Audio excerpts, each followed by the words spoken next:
Welcome to the January 7th. Oh, and I need to do the same. Thank you.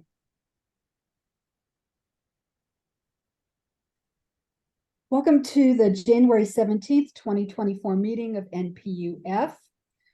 I'm Debbie Skupczynski, chair of the NPU, and I'm joined tonight by our assigned planner, Doug Young, from the Office of Design in the Department of City Planning. Our zoning co-chairs, Rebecca Faulkner is here, and I believe Jack White should be joining us shortly. Also, Kay Stevenson, who is our public safety chair, and tonight is here on behalf of the communications chair, and Carol Shinara, who is one of our co-secretaries. We have two agendas at NPU-F. Their full agenda, which is the one that has all of our applications under consideration tonight, is the one that has the new logo, the celebrating 50 years NPU in the upper corner. And then we also have a consent agenda, which includes those applications where this NPU generally approves with little or no comment. You'll be hearing more about the city celebrations to celebrate 50 years of the NPU system in the upcoming months. Planning has a whole slate of programs that they're planning. I know that most people have used Zoom since the pandemic, but for those that need a refresher, Zoom publishes a participant list, which includes everyone who is attending this meeting. Your name should be at the top of the list. If there is more than one person using the same electronic device, please include both names on the participant list so that we can get an accurate attendance report. To change the name or rename, click on the word "more" to the right of your name to find the option to do so. All residents of NPU-F may vote on any issue unless there is a financial interest in the application or the motion. For example, property or business owners may not vote on their own applications, but they can vote on others. If you're not an NPU resident, business owners may vote if they have met the requirements as described in our bylaws. The voting rules are on the bottom of the full agenda. Please refrain from voting if you do not live in one of these neighborhoods: Lendridge Martin Manor, Piedmont Heights, Morningside, Virginia Highland, Edmond Park, and the Druid Hills streets north of North Decatur in the city of Atlanta, and not in NPU-N, or you've met the requirements of our bylaws for business owners. Please keep all questions and comments germane to the topic being addressed and respectful of everyone in the meeting tonight. To allow everyone an opportunity to speak, I'm going to ask that you only speak once on a topic unless you are asked for clarification or a question on previous remarks. Please limit your comments to 90 seconds or less unless otherwise instructed. If I see that the comments in the chat have become inappropriate, I will turn off the chat for the remainder of the meeting. So that we can all hear and get a good recording, it's important that only one person speak at a time. If we're picking up background noise or interrupt or hog the floor, we will have to mute everyone. Finally, as a reminder, all votes at the NPU are recommendations to city boards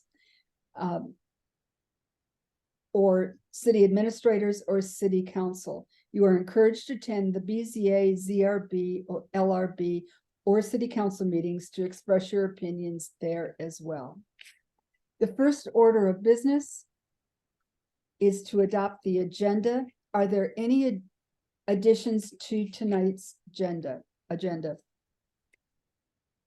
If you have any additions, please raise your hand. You'll find the raise your hand function under the reactions tab. Okay, I don't see any additions. Is there any objection to adopting the agenda tonight? Seeing none, the agenda is adopted.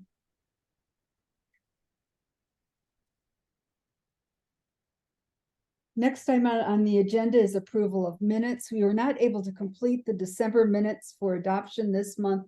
We'll take care of that next month in February.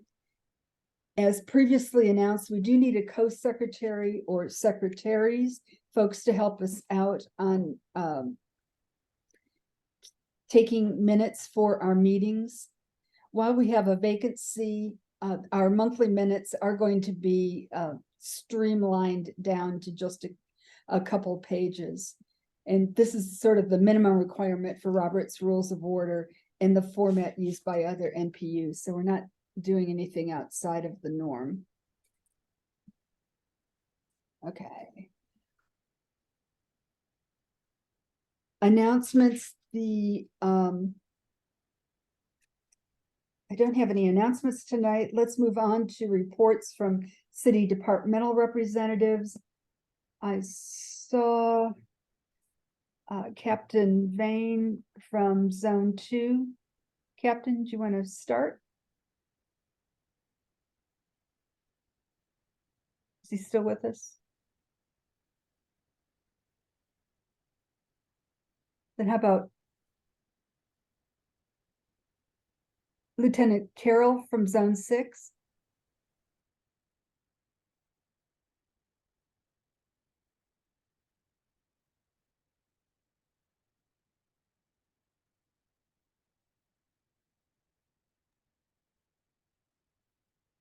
Hey, good evening, everyone. I'll go ahead first, LT. It looks like you're having technical difficulties turning your audio on. I apologize. Ben Vane, Zone 2.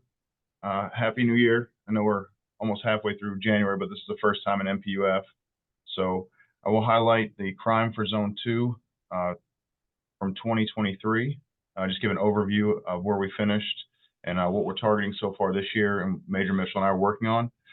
So in 2023, we were down 3% in Zone 2. That's our third year in a row down in crime, which is pretty excellent, and we're very happy about that. But as we move into 2024, we want to take those successes and build on them. So I'll go line by line. And for homicides, we were down 27%.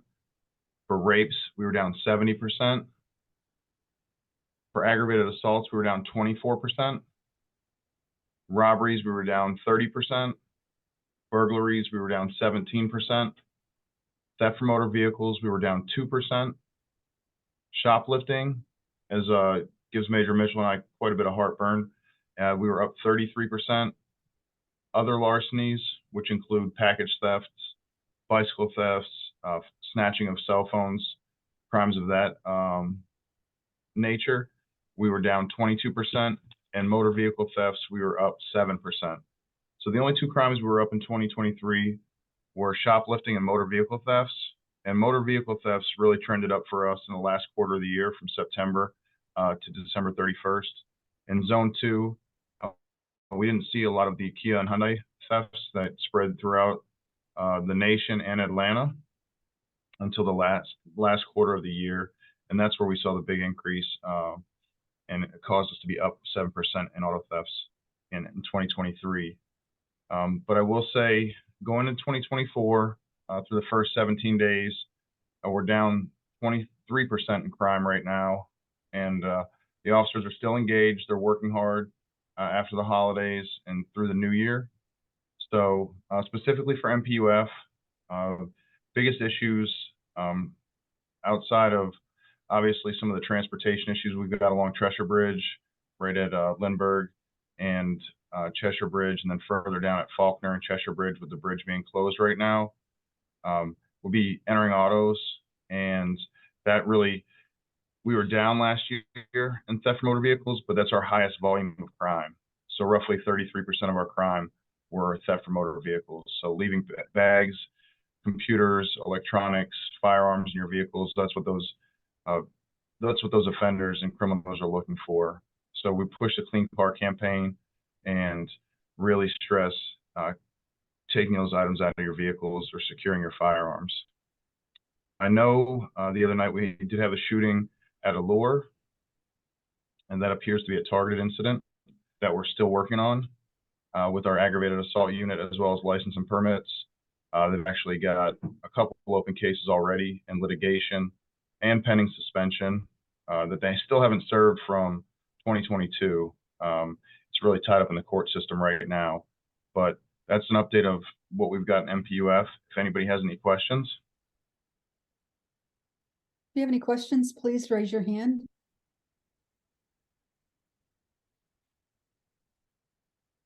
Okay. I don't see any hands raised, Captain.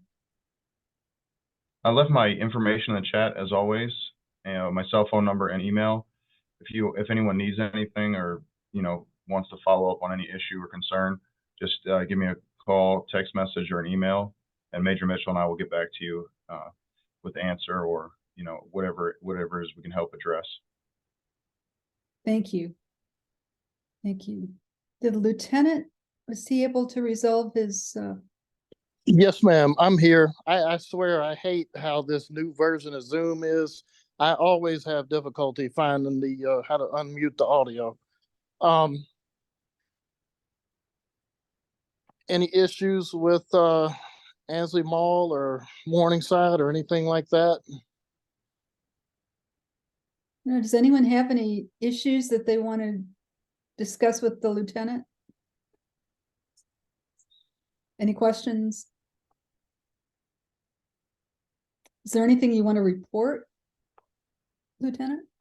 Just the usual stuff. Just like Captain Van said, make sure you're not leaving any firearms in your cars. Make sure you're leaving your cars empty. Please don't leave any spare key fobs in your cars either, because we've seen some auto thefts from that. And other than that, I'm going to leave my email address in the chat. So if anybody thinks of any questions or has anything for me, just, feel free to shoot me an email. I'll get back with you. Great. Don't be shy, folks. Okay, I don't see anything. Thank you for being here tonight. Yes, ma'am. Y'all have a nice evening. Thank you. Stay warm. You too. Okay, is there anyone here from Atlanta Fire?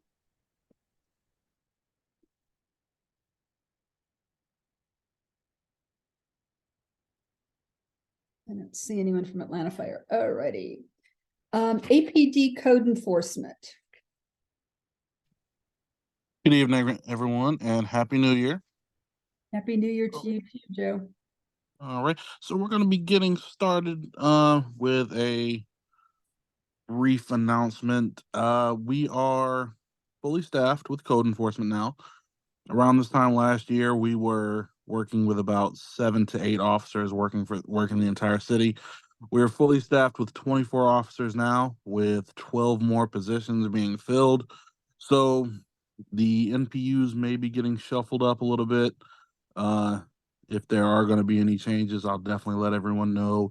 And if a new officer does come into the area, I will do a warm transfer to you guys. I'll introduce them and hand off any cases and inform them about them with anything going on. If I do indeed move to a different NPU, but otherwise, I'll keep you guys posted on that. But again, that's very good news. We have a lot more hands out here to get the city back the way we want it looking, and the NPU in particular back to the way we want it looking.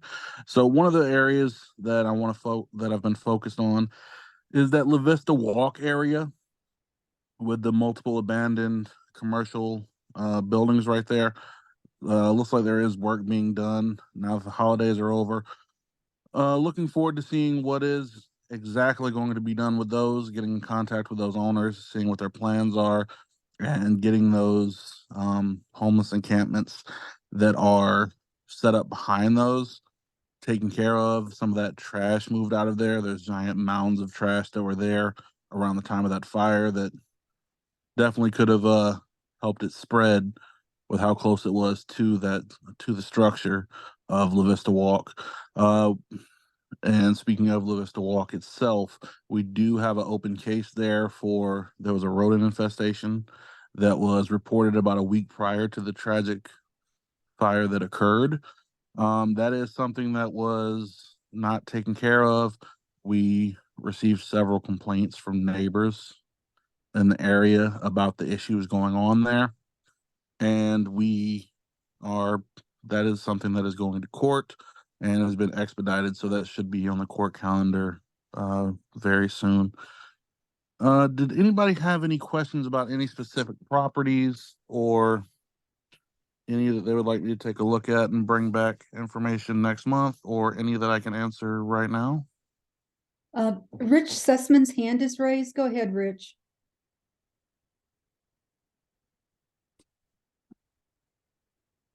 Are you on mute? Yes, unmute yourself. I'm with the Lynn Ridge Martin Manor Association Board. Could you next month, could you give us an update? Thank you for giving us an update on now, because I think all of us are sort of wondering what's happening over there. I know it's a real mess at the La Vista Walk Apartments. And could you be prepared, either you, if you're still with us next week, next month, or your successor, to give us a full rundown of the what's happening between now and next NPU meeting? We really appreciate that. So what's happening in regards to The La Vista Walk. what- So next week, next month, when we have our next NPU meeting, please just keep us updated on the progress of your office. definitely. I will definitely give you a progress update on that. And Thank you. any officer that may come in, I'll also get them to give a progress update. So as far as the state of the building itself, that's not something that we would have information for. Right now, that is our only case is for the rodent infestation. Again, I'll give you all the information we have, and I'm going to be working diligently on that area.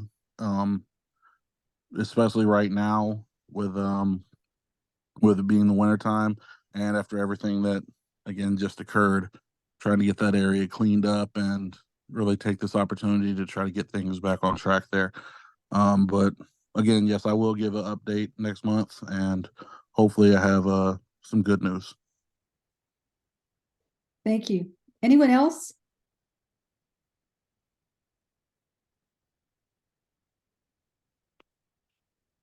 All right. it's- If nobody has anything else, my information is in the chat. Everyone, please feel free to email, text, call. That is my cell phone number, so you can text or call it, and I'll be glad to help you with any issues that come up. Okay, great. Thank you so much for being here tonight. We'll see you next month. Thank you so much. Thank you. Public Works Code Enforcement.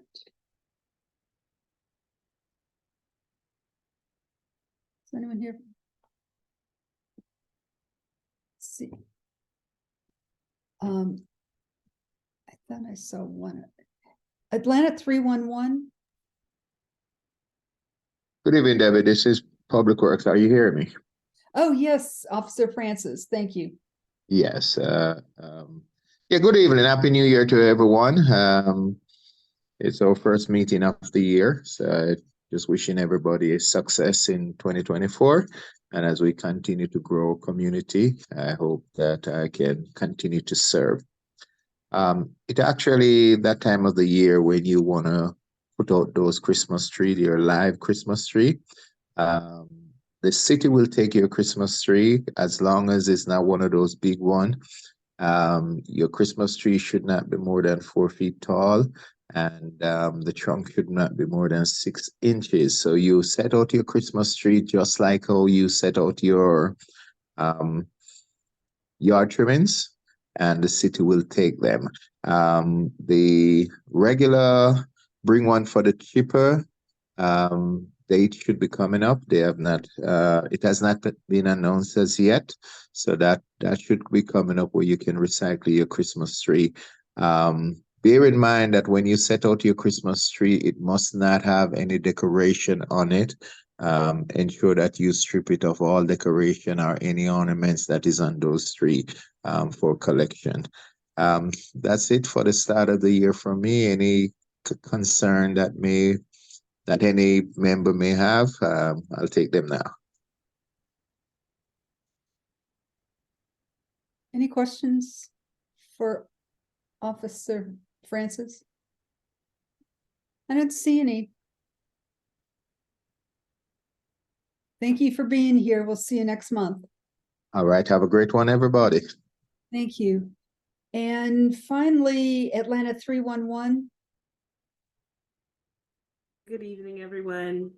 My name is Cheyenne Forbes, and I'm your 311 ambassador. If you need to report non-emergency issues like potholes, water main breaks, missed trash, code violations, or challenges with city services, 311 offers 5 pathways to resolution. You can either dial 311 on the phone Monday through Friday, 7 a.m. to 7 p.m. You can also email us at atl311@atlanta.ga.gov. You can set up your own account at www.atl311.com or download the mobile app and chat with our virtual assistant, or even contact us through social media. Our contact information and a survey link has been placed in the chat. I'm here today to answer any questions about 311 services, document cases requiring escalation, and to have someone follow up with you directly. I will ask that those who are able to use the chat function to utilize the chat at this time for questions and reporting issues. And for those who cannot, I will open up the floor now with my remaining time on the agenda to assist. And as always, thank you for allowing me to present. Thank you. You're welcome. Okay, are there any questions that can't be dealt with in the chat? Cheyenne, I don't see any hands raised, so thank you for being here. All right, is there anyone else that's here representing a department from the city that would like to update the body? I don't see anyone else, so let's go to comments from elected officials. Alex Swan is here tonight. Good to Hey, see you, Debbie. Alex. I'm Happy- here. Hey, everybody, Alex Swan, Atlanta City Council. Wanted to give you all a quick update on one matter, and that, I mean, kind of the hot topic of the month right now continues to be Cheshire Bridge. If you haven't heard, the good news is that we don't have to tear the bridge down and rebuild it. It can be repaired. The original timeline was about 10 weeks. The challenge right now was we're still waiting on an okay from CSX. And I'll be honest with you, the weather is not helping either. So we're going to have to pray for warm, dry weather.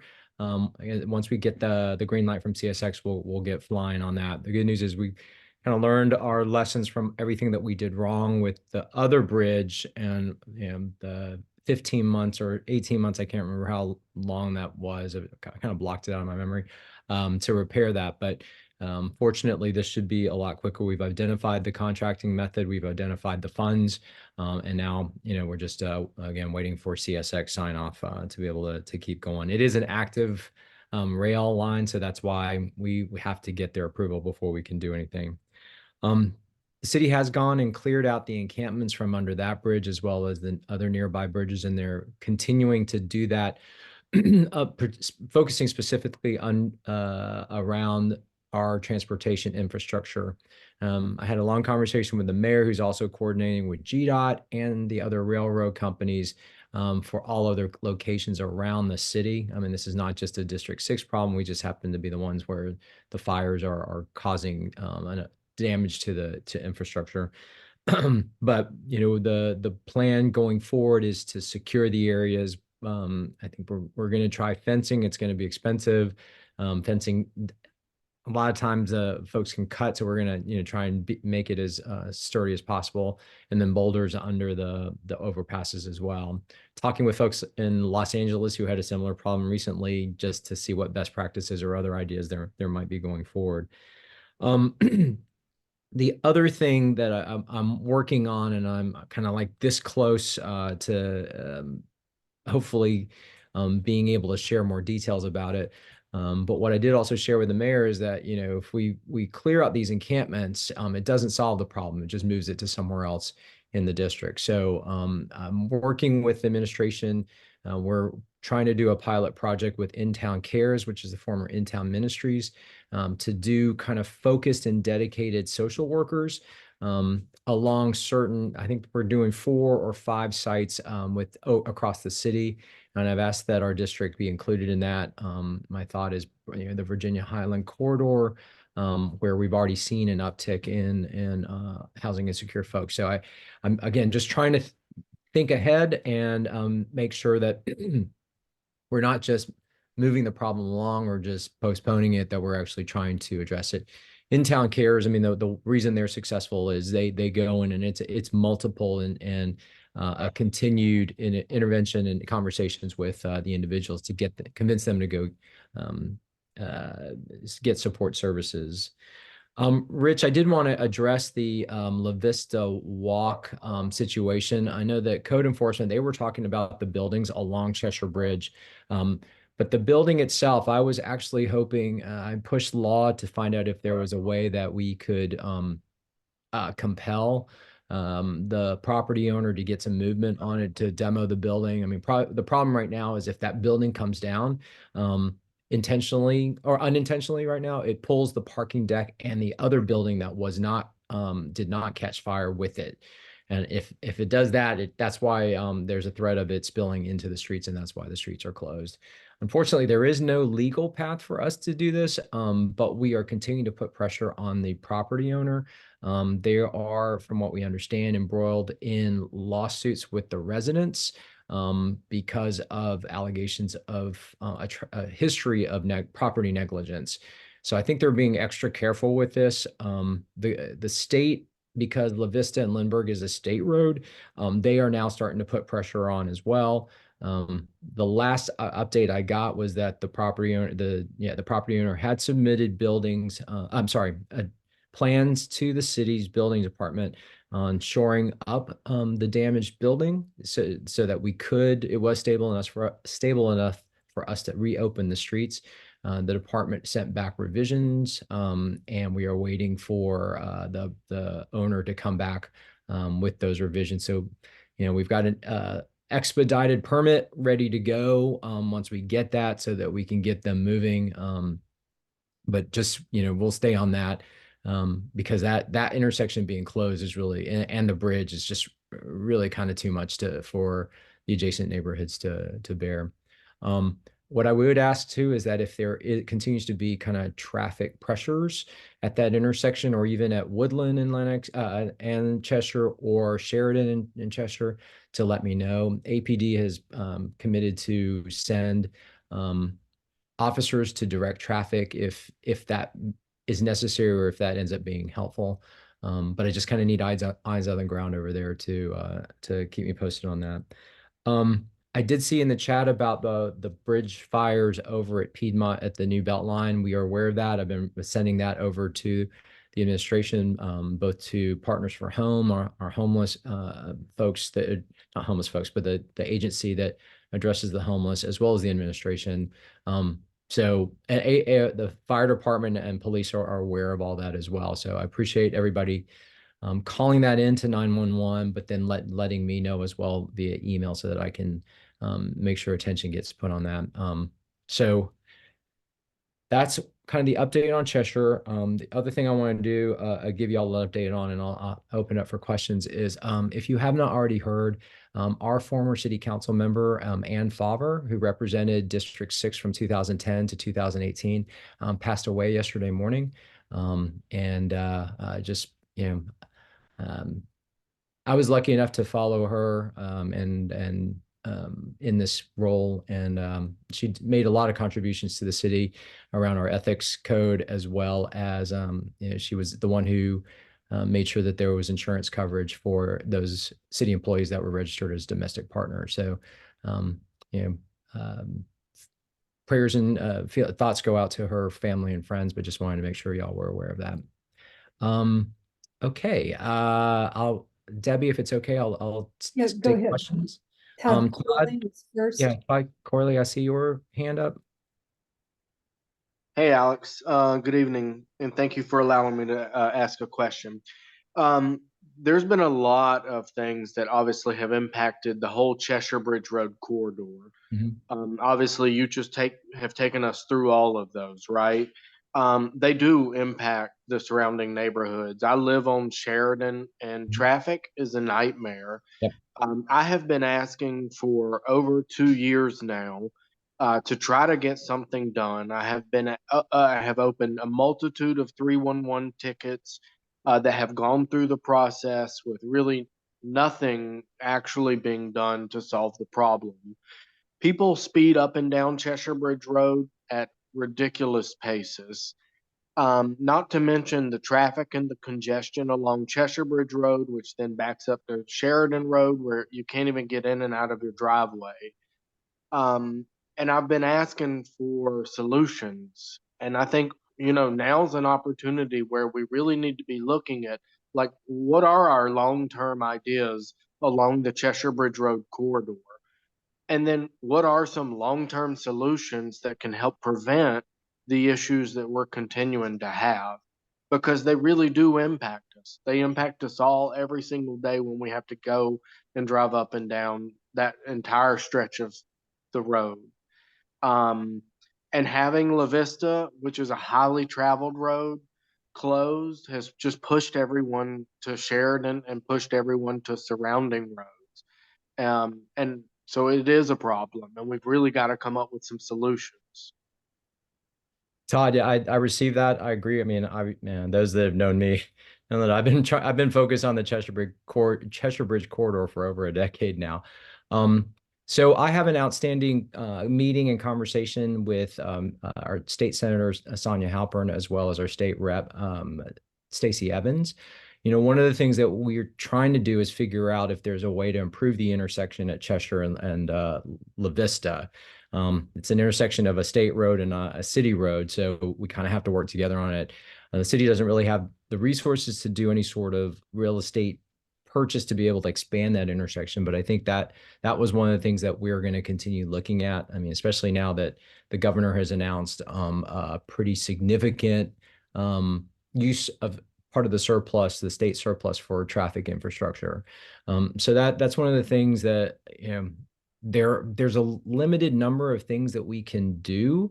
But I think trying to increase throughput, trying to increase pedestrian and vehicle safety. I mean, we'll just continue trying to look at that. Sheridan is another tricky thing because part of it is city and then part of it ends up in unincorporated. Well, actually, it's city of Brookhaven now. So I think my strategy here is to figure out if there's something we can do about the big intersection first and then start moving along to get some of the ancillary roads. But yeah, I mean, I share your concerns and there are a lot of challenges along Cheshire, not just transportation issues, but there's a lot of public safety issues as well. But I just appreciate y'all holding my feet to the fire on this one. But we're going to need some help from the state as well. Can I jump to Kay's question? Go ahead, Kay. Yeah, just real quickly, Alex, I saw this afternoon, the AJC was reporting that administration gave an update on the training center. I assume that was in committee, so I don't know if you were part of that update, but is there anything that you think we need to know? It was in Finance Executive Committee. They came to report on just progress of the project. The development is about 75% complete now. They're building permits issued on 3 of the 4 buildings. It's moving forward, pending the lawsuit. And the schedule still has everything and the police folks moved in, or public safety folks moved in by December. The budget has increased from 91 million to 109 million. The bulk of that is because of additional security that is now required to protect not only the sites, but also the stakeholders, including the construction folks that have been vandalized and hit by arson. The insurance price has gone up because of all of the threats that have factored into it as well. And then there have been some additional scope changes that have been to accommodate a lot of the requests of the task force that was convened, including things like moving the shooting range away from residential further into the property, shifting the entrance from Key Road over to Constitution, which is more of an industrial road or a commercial road, so it takes it further away from the residential, as well as some of the environmental mitigation strategies. None of that increase or budget increase will be funded by city dollars. It's all going to be raised from the philanthropic community. But we are, again, still just kind of waiting for the court decision regarding the referendum itself, which that hearing was took place towards the end of December, and we think we'll get something potentially by the end of January. So that was the update that we got. Okay, thanks. I see And Rich's hand. Rich, And unmute. yep. Yeah, Alex, we're gonna have our Lyndwood Smart Manor board meeting either the first or second Wednesday of the month, February. Could you be prepared to just give us an update on Yeah. by then? Okay. Yeah, just make sure someone lets Lance know the Sure. details on it, if it's in person or Zoom, and just make sure Well, it'll probably be Zoom, but one way or That's fine. another, we'd like you to give the update. Yeah, Thank of you. course. Happy to. I also see an email from Henry and Francis Johnson. Why is there no legal action regarding the safety issue of the apartment building? I'm not sure if we're talking about the safety issue of that led to the fire, or if we're talking about it from this point on. If we're talking about from this point on, that was what I shared out with you, is that, you know, basically right now, it is incumbent upon the property owner to stabilize the building, and we're going through the permitting process and plans, evaluations, and review for that. But that's about, from what I've heard from our law department, that's about the extent of the legal remedies that we have. I think of the issues leading up to it, that's what I understand that the residents' lawsuits are about.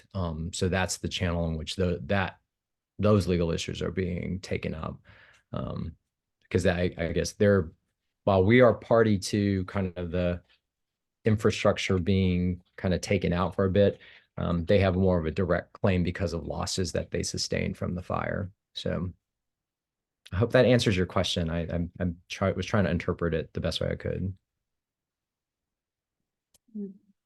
Rich, your hand is still up. Did you have a follow-on question, or? Okay.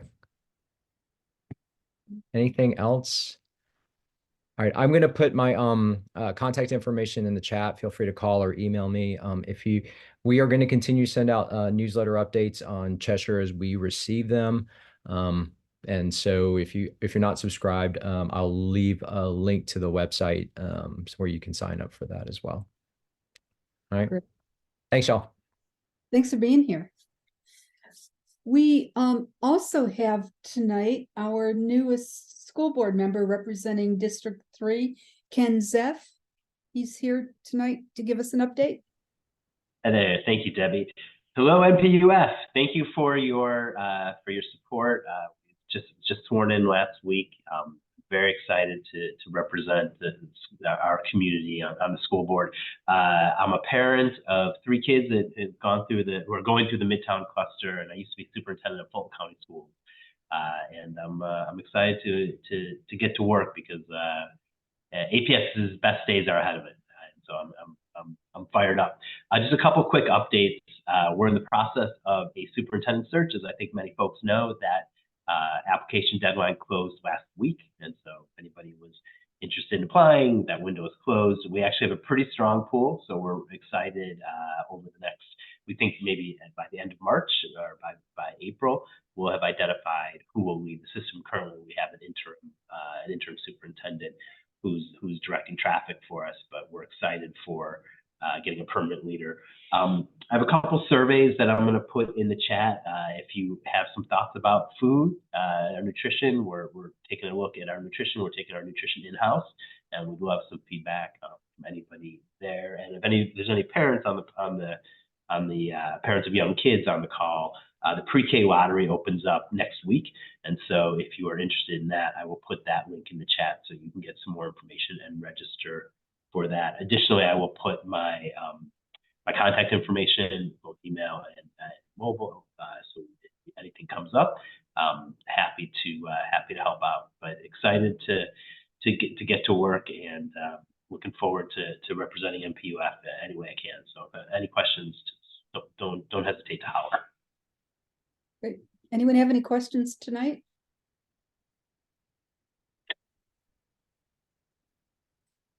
I don't see any. Thanks for being here, Ken. Of I course. look forward to seeing you at other meetings. Are there any other elected officials here tonight? Oh, Kennedy from, hey, good to see you. Good to see you as well. I'm here representing Representative Stacey Evans. No real update from the Gold Dome. It's budget week, as everybody knows, and we'll be done with that going into another week of session next week. And we will be having our virtual town hall accompanied by Senator Sonia Halpern on January 30th at 7 p.m. And I just want to encourage everybody to sign up for our weekly newsletter to get updates. And I will drop our contact information in the chat so you can get a hold of me with any questions, concern, legislative priorities, complaints. And that's pretty much all I got for you.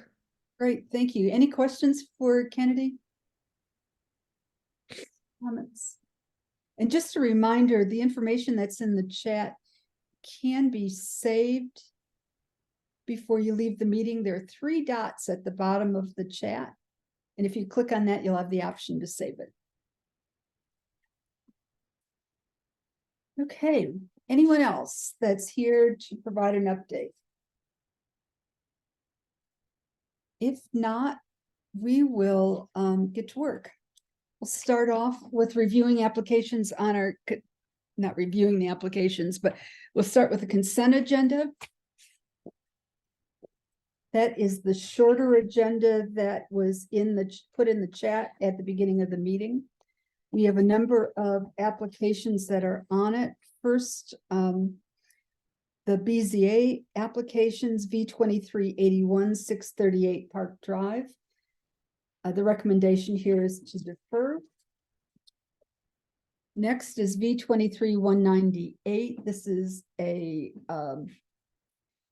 application at 877 Berkshire Road Northeast in Morningside Lenox Park.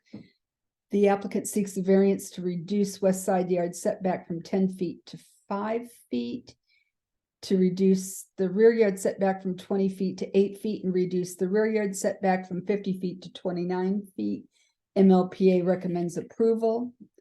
Next application is V23-205 at 1055 Lanier Boulevard. This is also a deferral. V23-148, 1687 North Pelham Road Northeast. The applicant seeking a variance to reduce the south side yard setback from 7 feet to 1 foot. Morningside is recommending approval. And the last is V23-208, 837 Kings Road Court Northeast. Applicant seeks a special exception from the zoning ordinance to increase the height of the fence on the north side and rear yard from 6 feet to 8 feet. And this is also in Morningside, and they are recommending approval. We also have a number of special events. These are events that have been recurring for a number of years, and or our Class E events, which are the smallest events that we have approved without any discussion in previous meetings. The first is concerts in the park. It's a Class D event, 9,999 participants. It is a recurring event to be held in Piedmont Park, June 6 and 7. The recommendation is to support. There are 2 deferrals tonight, the Virginia Highland Porch Fest and Rock and Run and Light the Night. Those will be deferred to March at the request of the applicant. and 2 additional Class C events, 404 Day, 500 participants in Piedmont Park at the Large Pavilion, April 4th, 2024. The recommendation is to support. And finally, the Piedmont Park Arts Festival, a Class C event, 1,999 participants in Piedmont Park, August 17th through 18, 2024. And just to double check, is the applicant present for the concerts in the park? Bob Scar, I think I see you there. Thank you. I'm on. Let's see. Yeah. Thank you, Debbie. I'm on, and You don't have to say a thing, Bob. We're just oh, going. I'm sorry. Can I just move right through here? 404 Day. Is there anyone here representing that application? I'm here, Randall Fox. Great, thank you. And Randall, you also have the Piedmont Park Arts Festival, right? Yes, ma'am. All righty. So we're going to take these as one lot to approve the recommendations. Let me just make sure that there isn't anyone here that would like to have an application removed from the consent agenda, so it could be discussed in their regular place on the agenda. This is the only time when I would think it's appropriate for you just to speak up if you've got any applications that you want to have taken off the agenda, consent agenda.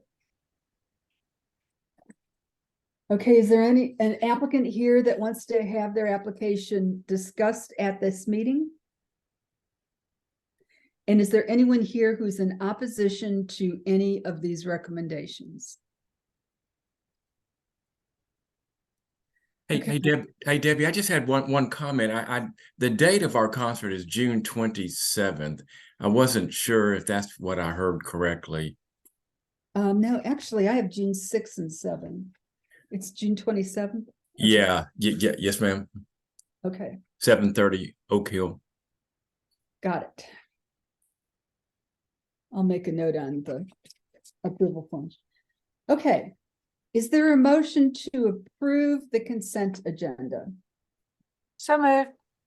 Thank you, That's Katie. okay. And is there a second? Second. Second, Rebecca.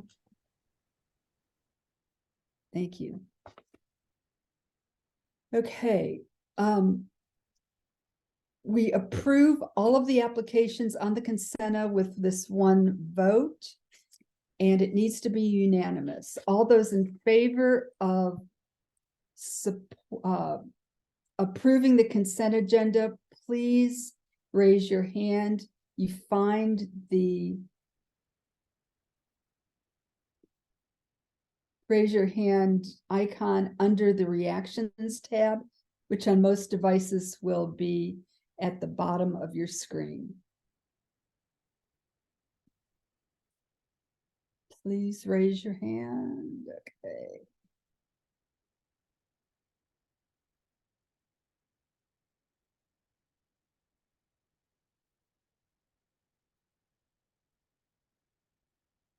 Okay. I see 11 eyes. Let me lower the hands. If you're opposed to the approving the consent agenda, please raise your hand. Okay, I don't see any hands raised. So by a vote of 11 ayes and 0 nays, the consent agenda is approved. If you have an application on the consent agenda, it has been approved, and you're free to go. Good night. Thank you. Thank you. Thank you, Debbie. Thank you, Bob. Thanks for being here. Sure. Good night. Thank you very much. Good night, y'all. Thanks, Diane. Alrighty, then we're going to move into matters for voting. These are the other applications that we have on our agenda tonight. CVS number 7689. This is located at 1520 Avenue Place. It's a pharmacy, and this is a change of agent. Is the applicant present? Hi Debbie, it's Mindy Thompson with Start and Left, and James Foreman, the new agent, is also on. If he could turn on his camera and unmute himself.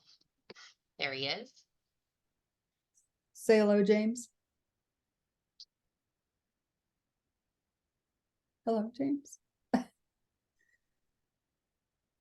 I see his name on the list. I don't see James. I can see him, but he's muted.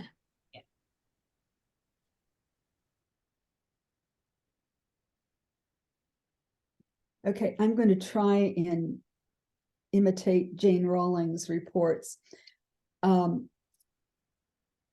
This is a pharmacy that is requesting beer and wine consumed off premise. It's located in Emery Point Shopping Center below residential properties with several parking spaces immediately adjacent and a public parking garage in the complex. They meet all distance requirements per code and have adequate parking. Their stated operating hours are 8 a.m. to 12 midnight daily. Did I get all that right? Or is there anything else that you'd like to add? That is it. James has worked in this industry for over 10 years, been with CVS since 2015, previously worked for Rite Aid and held alcohol licenses with no issues with those licenses. Okay, are there any questions? Thank you, Mindy. Are there any questions for the applicant? Any questions? Seeing none, is there a motion? I move to support. Second. Thank you. Thanks, Kay. Thank you, Rich. Okay, any questions about the motion? All righty. There's a motion that has been made and properly seconded to recommend approval or support for the CVS alcohol license application change of agent. All those in favor, please raise your hand.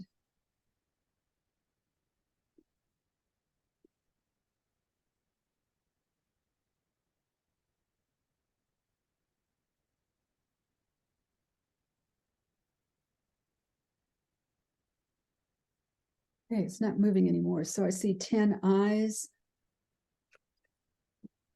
Anyone opposed? I'd help if I'd lowered the. Okay, try this again. Is there anyone opposed? Okay, I don't see any. By a vote of 10 ayes and 0 nays, the motion has carried. Thank you. Thank you. We have one alcohol license application for review and comment. This is an NPU-E 931 Monroe Drive, Snooze, an AM eatery. And it's also a change of agent. Does anyone have any comments they'd like to make that I can send to NPU-E?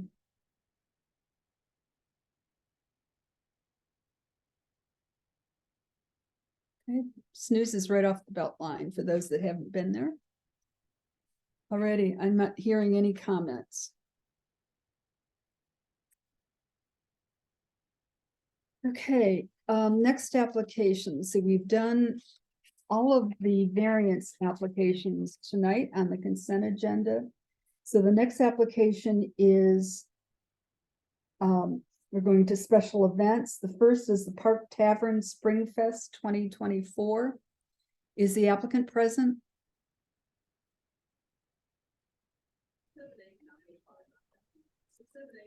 Paul Smith or Lee? Hey, Debbie. Oh, hey, Lee. Terrell. Okay, you want to tell us about your event and let us know if anything's changed from Yeah, previous.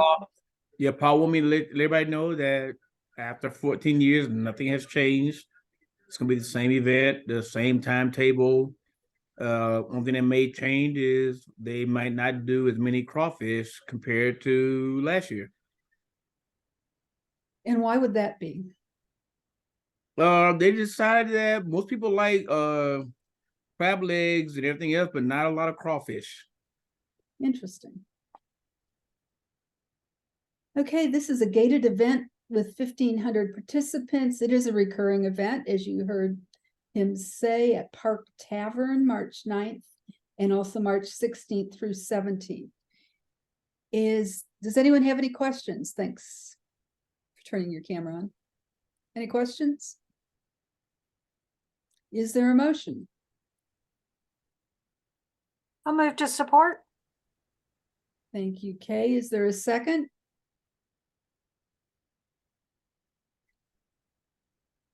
Second, Thank you, Rich. Alrighty. Any questions about the motion? Motion's been made and properly seconded to support the Park Tavern Spring Fest 2024. All those in favor, please raise your hand.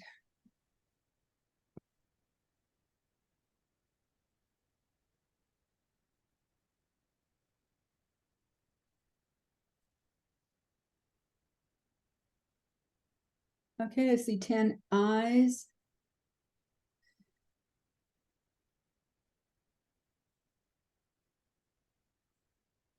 All those opposed, please raise your hand.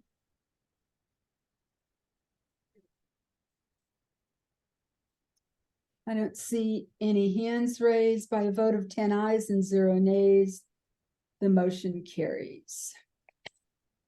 Thank you. The next application is for Christ Covenant Worship Service.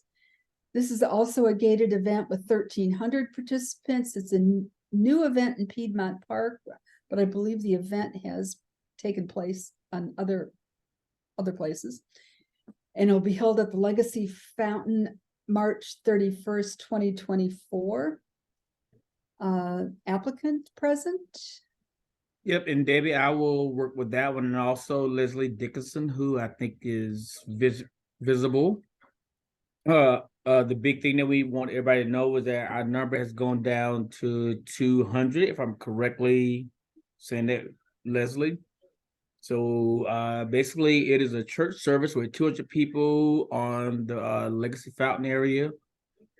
This is more of a, I'm gonna say, a logistical city thing that we have to do because they're gonna be on the Legacy Fountain area. There's no stage, there's no riser. It's just gonna be a Sunday morning Easter service. And like I said, 200 people having a church service. But everything else stays the same. The trash will be picked up by volunteers and they'll be in and out. The service will probably last about an hour or a typical church service time, and everyone will be out of the park on a general church service time. Okay. And are you expecting 1,300 people or 200 people? Oh no, it's down to 200. They Okay. lowered it way down. So it's only 200 people now. Okay, thank you. Any questions regarding this service on Easter Sunday? Yeah, no Easter egg hunt, no none of that. Just just a church service and we're in and out. Cool. Is there a motion? I'll move to support. I'll second Kay. Thank you, Kay and Rich. Any questions regarding the motion? If not, all those in favor, please raise your hand. Debbie, there was one question in the chat. I don't know if you saw that. Oh, I didn't. Oh, thank you. Yes, there is amplified sound, but I have been in conversation with the Parks Department to because we know that we cannot have amplified sound before 9 o'clock, and they are aware of that. So no, there'll only be amplified sound for a choir singing and a minister doing the service. But we understand the rules of this City of Atlanta Parks Department amplified sound. Okay, great. All right, those that are in favor of the motion, please raise your hand. I know some of you have already done so.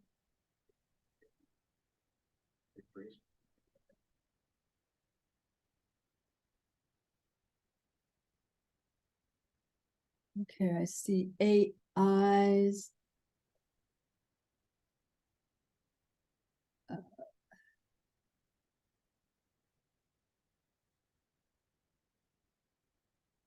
All those opposed, please raise your hand.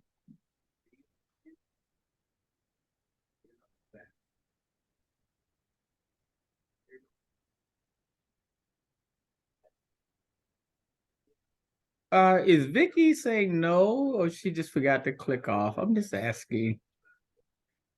I was saying no because I live where I can hear Yeah, everything that goes on at Legacy Hill, and it's Sunday morning amplified music is not my jam. I got you. Vicky, what condo do you live in? I'm just asking. I'm sorry, what? What building do you live in, or what road do you live on? I live off of Dutch Valley. Okay, I just wanted to ask. Are you in a condo or just a house? I'm in a condo. Okay, which We've one? been having a lot of problems with a lot of noise coming from that end of the park, so I'm kind of generically opposed, and also opposed just Sunday morning. Gotcha. Are you in the one? I'm sorry, David, to go ahead. I'm just asking which one specifically. Is that the one that had the restaurant in the bottom of it? That is. Okay. Just want to double check and make sure. Great. Vicky, thank you for sharing your reasons for opposing the application. Okay, so I saw by a vote, I saw 8 ayes and 1 nay. By a vote of 8 ayes and 1 nay, the motion does carry. Thank you. And the last may not be the last one. Next application is the Atlanta Dogwood Festival. Hi. This is a Class A event, 70,000 participants. It is a recurring event at Piedmont Park, scheduled for April 12th through 14th. Rebecca, it is great to see you. It's nice seeing you as well. Thank you. So tell us what you have planned. It's really rinse and repeat. I mean, there's not a lot we can change on this. We're celebrating 91 years, which is a pretty big milestone for us. The event days this year are the 12th, 13th, and 14th of April. We did extend our loadout. The only change in the application is we extended our loadout by 1 day. And it really is just for heavy equipment pickup. We've struggled really difficultly to get everything out by the end of day on Monday. So that's really the only change that we have in place. We will have live music that is in the meadow. We are bringing back the international stage on the dock stage, but we're scaling that back quite a bit. It was apparently sorely missed by a lot of little fun children. So that's basically it. We have the same security team, Chris Clark, Rob Frazier does all of our vending. Anna's back on board. It looks like we have about 250 artists already secured this year. So weather holding, fingers crossed, we should be in good shape. Great. Does anyone have any questions for Rebecca? I don't see any. Is there a motion? Move to support. Thank you, Kay. Is there a second? Rich is waving. Rich. Rich, you have to speak up. Yes, I I can see second you the waving. motion. Thank you, Rich. Any questions about the motion? Last call for any questions about the event. All right, I don't see any. All those in favor, please raise your hand.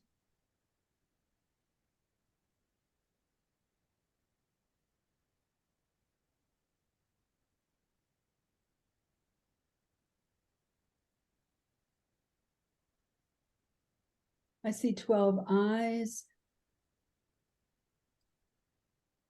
Okay, I'm gonna All those opposed, please raise your hand.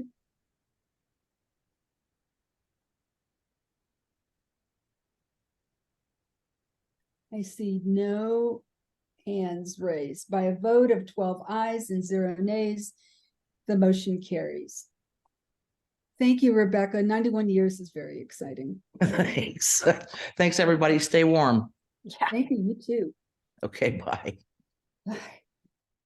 Next application is the Pure Heat Community Festival. Is Melissa Scott here or someone representing Pure Heat?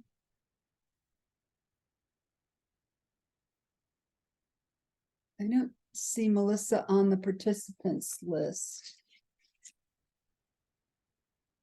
Okay, there isn't anyone here tonight. Is there any objection to deferring this application to next month? Okay. And I think that could be it. That's it for special events. It's that time of year when we get slammed by special events applications.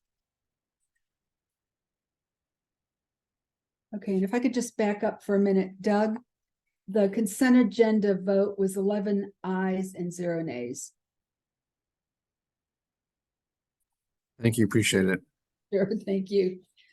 Okay, we have 2 special use permit applications. And some of our neighborhoods had a little confusion over what a special use permit or SUP is. So let me just quickly explain.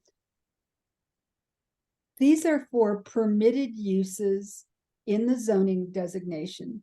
So, but they need a special additional permit that needs to go to city council for approval. And as it goes to council, it comes to the NPU on its way to the ZRB. We don't see a lot of them, but we have had a couple daycare centers in the past that also required SUPs. So it's that same process. So this is unlike the special administrative permits, which allow the NPUs only 21 days for approval. And we provide only comments. This actually requires a vote. And I don't think we're going to be seeing a whole lot going forward, but they will pop up every once in a while. The first SUP is U2326 at 1492 Piedmont Avenue. This is for the mix to operate an outdoor dining terrace. I learned this afternoon that the application has been deferred by the applicant with the agreement of Ansley Park, which is the closest neighborhood to be impacted by this event. So are there any objections to deferring this application? Okay, I don't see any objections, so we'll defer it to either February or March. We'll see when that's ready to come up. The next SUP is U2340 at 690 Courtenay Drive. The applicant seeks a special use permit to operate a children's hospital. The applicant is Hillside, and this is an application that is in the Morningside neighborhood. Eric, are you still with us? Do you want to give us a quick rundown on why you need this special use permit, or why you're amending the special use permit? Hi, Debbie. This is Evan Pearson from Hillside. What you mentioned, so we already are operating the Hillside Hospital, the youth and adolescent mental health treatment facility at 690.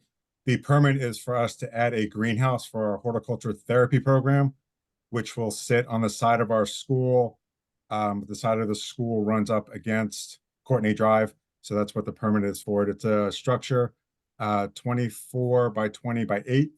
The only thing going on in there will be the growing of herbs, flowers, and various things. And we'll move our horticulture therapy classes into there, and they'll rotate in and out. There's no living in the greenhouse or anything like that. There will be water and electricity, which is why it's on the side of the school, because there are existing hookups at that point on the side of the school. Any questions? Yeah, I have a question for you, Aaron. Also, Evan, also, it wasn't an extension number on your application, which made it a little hard to reach you. And the messages I left went to somewhere in your group there. I picked the most likely sounding group. Also, no zero on your extension answering. But my question is, I couldn't exactly tell the exact location of where this greenhouse was. Can you describe it to me? And starting, if you're coming in off the Monroe Drive entrance through that gate, where is can you reach it from that side at all, or where's not without having access granted to our campus. Are you familiar with campus? Have you been on campus? I am, yes. We met over there for years, so we've all been on there a lot. Okay, so again, as you come through the main gate, where is it from there? Never mind access, pretend we're doing that legally. All right, so if you're coming in off of Monroe, you're coming in off Monroe, and you'll come through the second gate onto main campus. Yep. When you go around the horseshoe, to the right. building, yes, you come in, and then you'll go around the right, around the horseshoe to the right. The last building on your left is the Conant School, and right before you exit campus, next to the school, there's the teacher's parking lot, little parking lot, and a green space there. That's where the greenhouse will go. It'll consume some of those parking spots and the green area next to the school. So it's nowhere near the stream down the hill to the immediate right. No, complete other side of campus. Got it. Thank you very much. That's the end of my question, Madam Chair. Thank you, Jack. Anyone else have any questions? Rich? Yeah, hey, Evan, I'm Rich Sussman. I'm Linridge Martin Manor Neighborhood Association. I'm also a Central Fulton Master Gardener. Our group, our Master Gardeners, have been working at Hillside for about 10 years now with Barbara, the therapeutic horticulturalist, and she is a treasure for Hillside. If you are not familiar with Hillside, it's part of the Atlanta public school system, and they work with kids who just have terrible home lives. They stay there anywhere from 2 weeks to 9 months sometimes, and given as much of a chance to straighten out their lives as possible. They did have a greenhouse. Are you taking down the old greenhouse? The greenhouse that sits right now on the back of the school is, it's not going to be taken down, but it really isn't functional. And as Barbara's continued to grow the program, right now she kind of makes her way into empty classrooms around campus as they come up. So this will give her a permanent home and allow that program to flourish the way it needs to flourish. Right. And if you haven't ever visited Hillside, it is limited access, but it's really a very valuable institution that we have in our neighborhood. And we should really support the action in there. They're doing a tremendous job with the kids. And to follow up, thank you, Rich. To follow up with Mr. White, I'll put my contact information in the chat. And I apologize for the missing digits on there. I invite anyone who wants to come onto campus and see what goes on there. If you want to see where the greenhouse will go and what's going to happen with that, we encourage it. We love meeting our neighbors, so I'll put that in the chat for anyone who'd like to follow up. Thank you. Are there any more questions or comments about Hillside? Hillside was an incredible host to us. I don't know how long the NPU met there, but it had to be at least 10 years. And we stopped meeting there during the pandemic. You guys were great. Okay, is there a motion? I move to approve. I'll second. All righty. Motion's been made by Rich, and seconded by Kay to approve this application. Any questions about the application? Last chance. All those in favor, please raise your hand.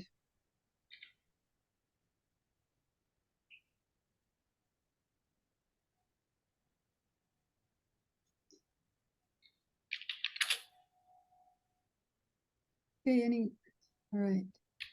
11 ayes.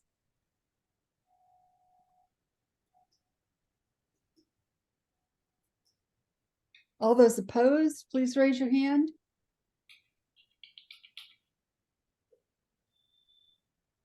I don't see any nays. By a vote of 11 ayes and 0 nays, the motion carries. Eric, Thank you all very much. your ZRB hearing is February 8th. Is that February 1st. February 1st? Okay.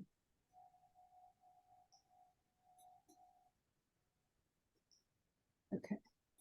I will try and be there so that I can hand over the key.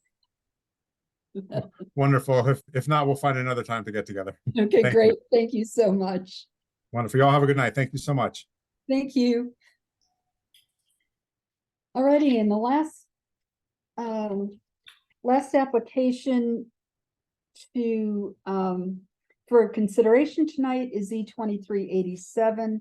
It's an ordinance by Councilmember Marcy Collier Overstreet to amend the 1982 Atlanta zoning ordinance to require a special use permit for the development of one or more detached single-family dwellings as a permitted principal use and structure with fewer than 750 feet and for other purposes.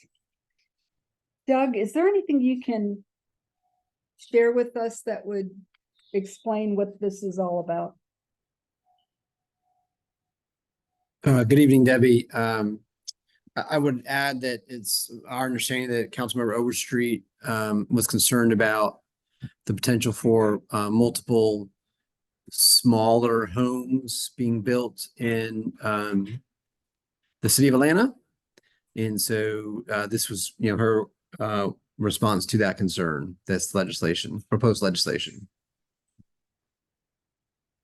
Okay.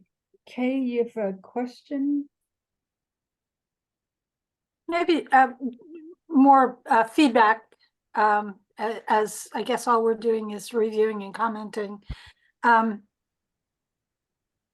My assumption, and Doug, you sort of supported that, is that this is intended to address the desire to put multiple tiny homes or container homes or something of that sort on one residential lot. It seems to me that given the housing crisis that we have in the city, what we were talking about earlier with the homeless problems and how we're moving them out of the encampments they're in and we need some place for people to go. I'm concerned that this legislation actually is going to make it more difficult instead of less difficult for us to create the volume of very affordable housing that we need. I mean, we're talking about people that even if they have some kind of Social Security or veterans benefits, are probably trying to live on $1,000 or less a month and need to be able to rent something, it's just a very few $100s. So that's my comment. I would wish that we would not add more barriers to creating housing for the homeless. Yeah, Debbie, this is Bruce Gunter, if I may speak. Okay, Bruce, go ahead. Yeah, thank you. Hi, everybody. My name is Bruce Gunter. I've been a developer of affordable housing for 40 years, and I can assure you a lot of the people in the affordable housing network are very, very concerned about this because it really boils down simply as to, is our community going to be trying to deal with what is now a very important problem, as we're all aware about the lack of affordability in the city. And I can tell you, after having done it a lot, the normal process is to go after layer of subsidy after subsidy after subsidy, which is funded by your tax dollars.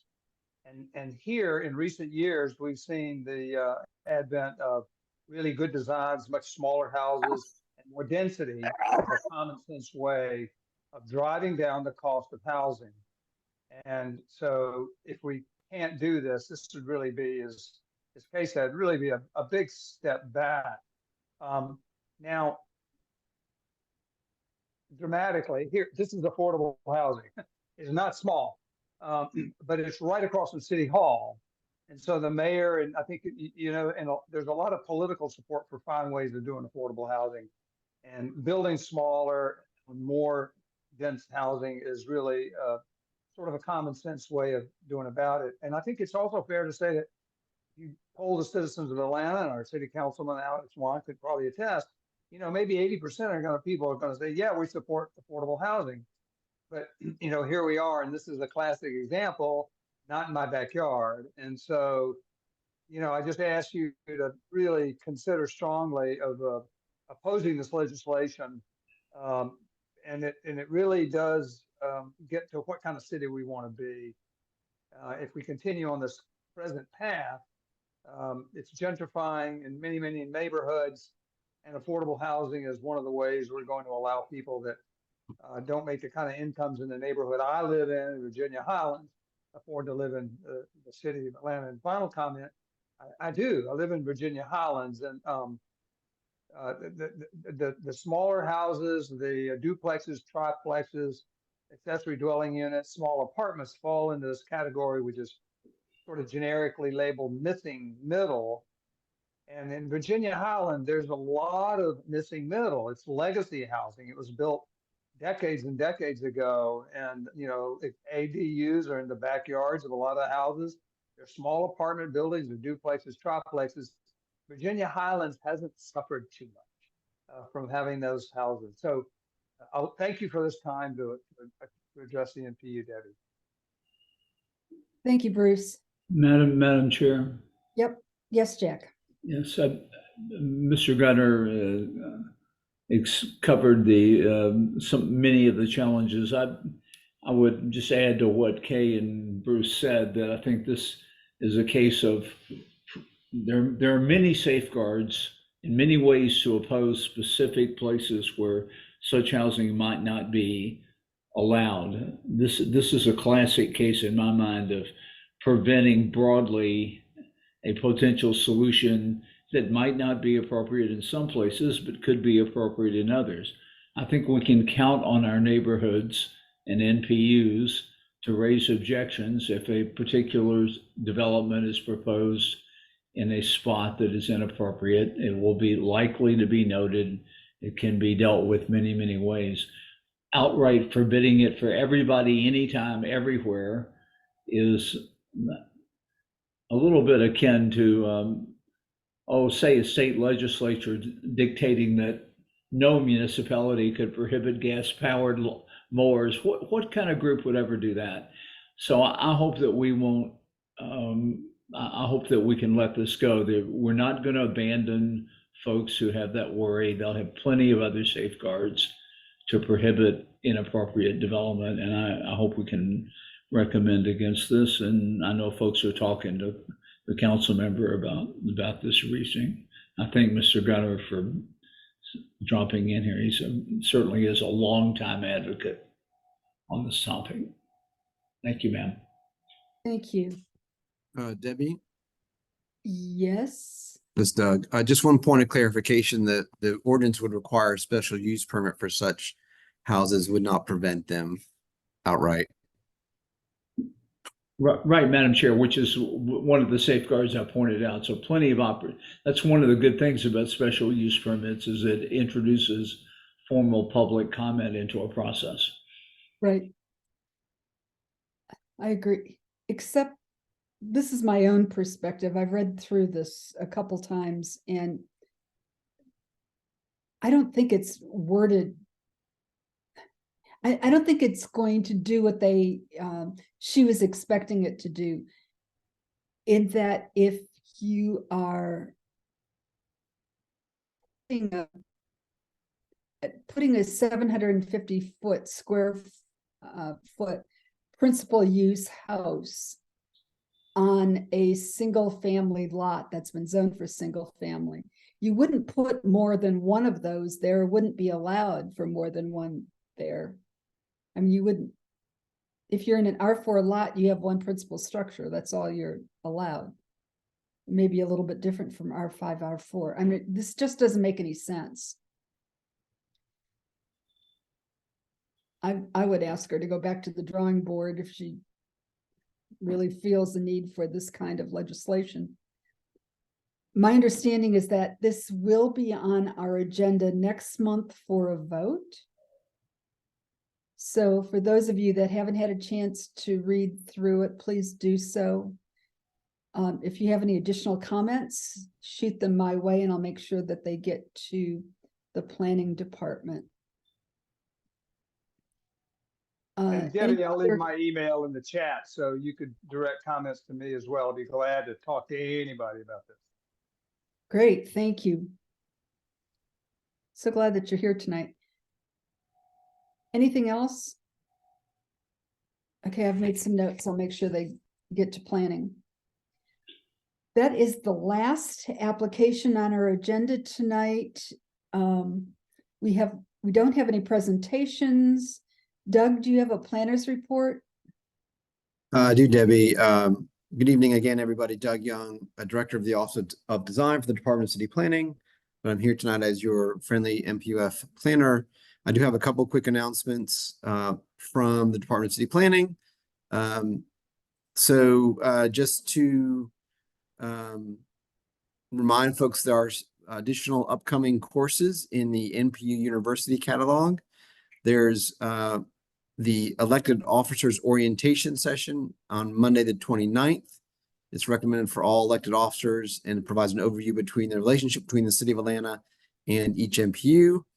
And then secondly, on January 30th, the next night, that's a Tuesday, will be an introduction to comprehensive development planning and overview kind of presentation.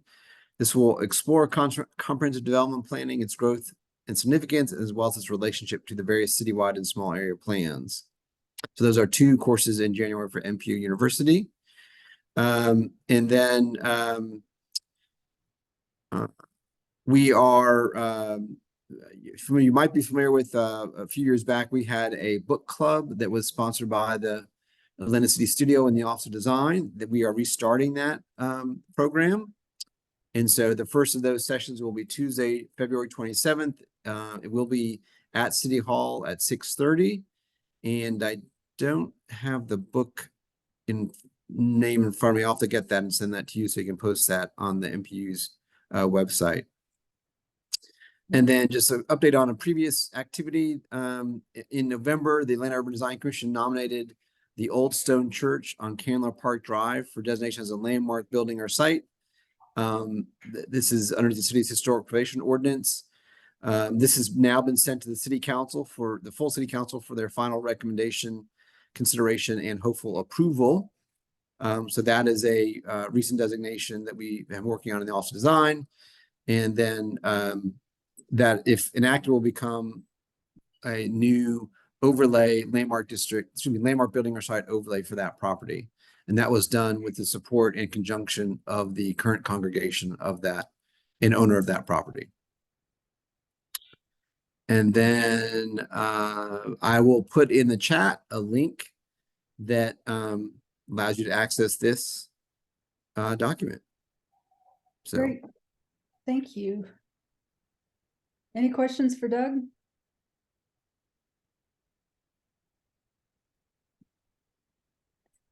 All righty.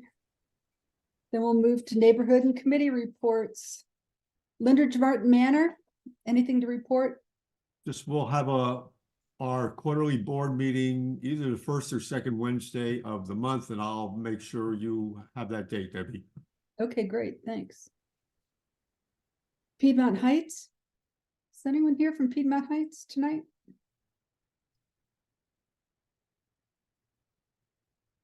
Morningside Lennox Park? No report. Virginia Highland? Hi, Debbie. Hi, everyone.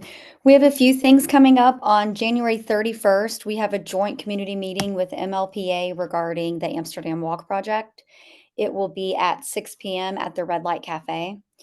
And then on February 10th and 11th, we are hosting Virginia Highland History Tours, and tickets are $25. And I'll drop a link in the chat for anyone who might be interested in joining those. And then we will also have our next town hall on February 27th. Okay. What was the time of the joint meeting with MLPA? 6 p.m. 6 p.m. and doors open at 5:30. Okay. Okay, any questions on any of that? Ready? Emory CDC area, Druid Hills, anything to report?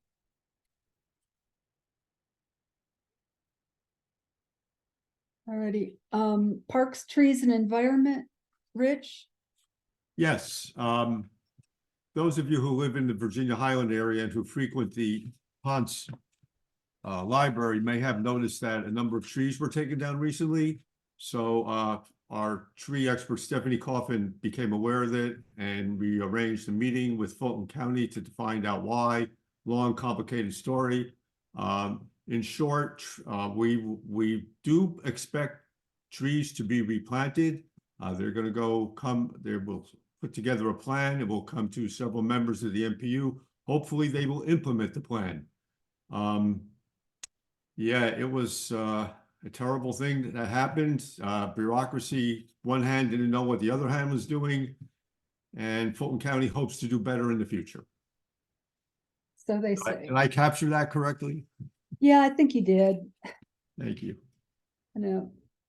Those of you that have been attending NPU meetings for a while might remember when Fulton County threatened to tear down these trees and the crepe myrtles, and the NPU responded with a change.org petition that ended up with more than 900 signatures to retain the trees. We kind of shook up Fulton County. They were impressed at the community outreach. So we were very disappointed to hear that they took down the trees without telling anybody that they were going to cut them down. I think, Rich, they said there was like 9 water oaks in the back of the building. Yeah, hopefully we'll get trees that are better than water oaks. Yeah. That's the suggestion, the recommendation. Be great. Education committee, Leah, I know you're not the chair, but do you have anything you want to add? Yes, sure. So like Ken said, the pre-K lottery opens up on February 1st. And then charter school applications open up on February 29th. Other than that, not a whole lot. Great, thank you. Thank you. Communications committee? Just real quickly, we have transitioned. Marla is now the new communications chair, but was unable to be here tonight. I just want to remind everyone that if you want to be registered as a verified voter, so your votes will count, you do need to fill out the form, and then you need to submit proof of residency. All of the information on how to do that is on the website. It's always included on our Facebook page. You do not need to register every month. You just have to send that verification in once, and it's good for a year. And at the end of the year, you'll be reminded it's time. And at that point, you don't need to register again either. You just need to resubmit your proof of residency. So, and then we maintain those records. So that's it for communications. Great, thank you. And I just want to add on that we believe that the Amsterdam Walk application will be on our agenda in February. And in order to vote on that application, you do need to be a verified member. So please register early rather than late so that they can all be processed Let's see, public safety, Kay, anything to add? No, I think we probably talked about all of the issues at this point. Okay, great. I have a short APAB report. There is no report, actually. The first meeting of APAB will be next Saturday, January 20th. That's first meeting in 2024. There have been some significant changes to APAB. We have reduced the number of members of APAB down to 1 per NPU without an alternate. And the number of officers has been reduced to 2, a president and vice president. So the organization is changing. I'm hoping that it'll be much more effective and begin to do some really good work.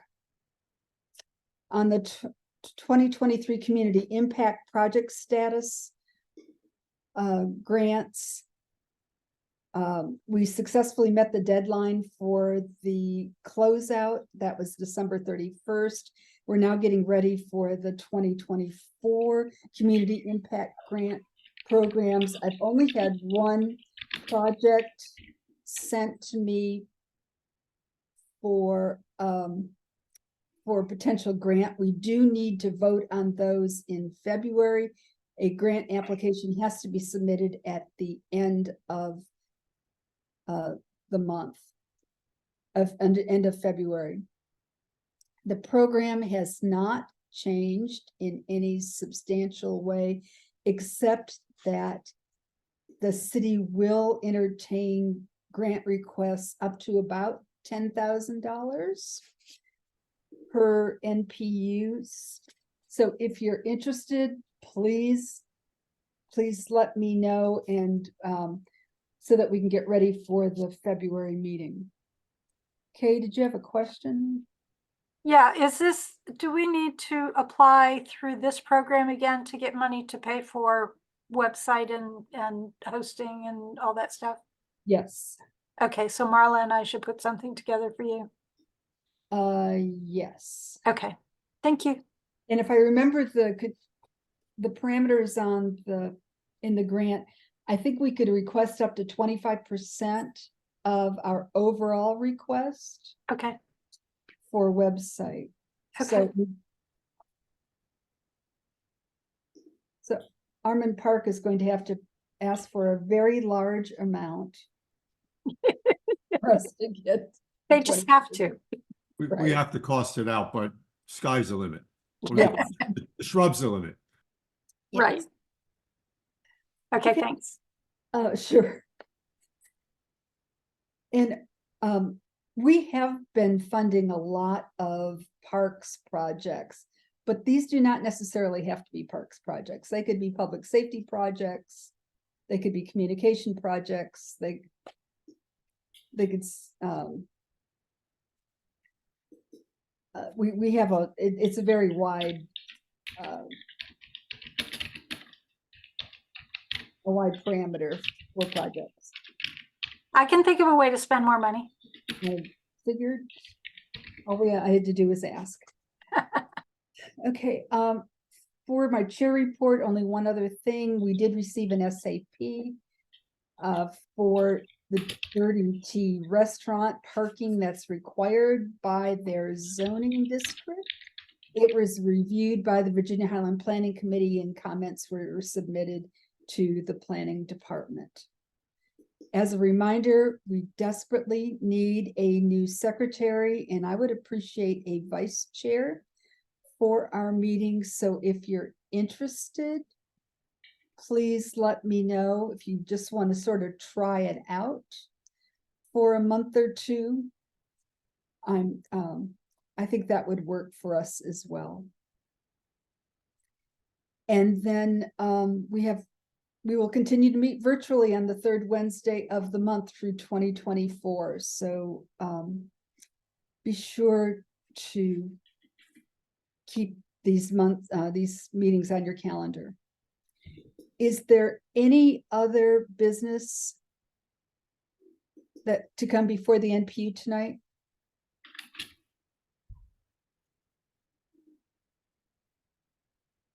Alrighty. Seeing none, is there a motion to adjourn? Move to adjourn. It is 8:44. Is there a second? Yes, second. Thank you, Kay. Thank you, Rich. Righty. The meeting is adjourned. Thank you all for being here tonight. See you next month.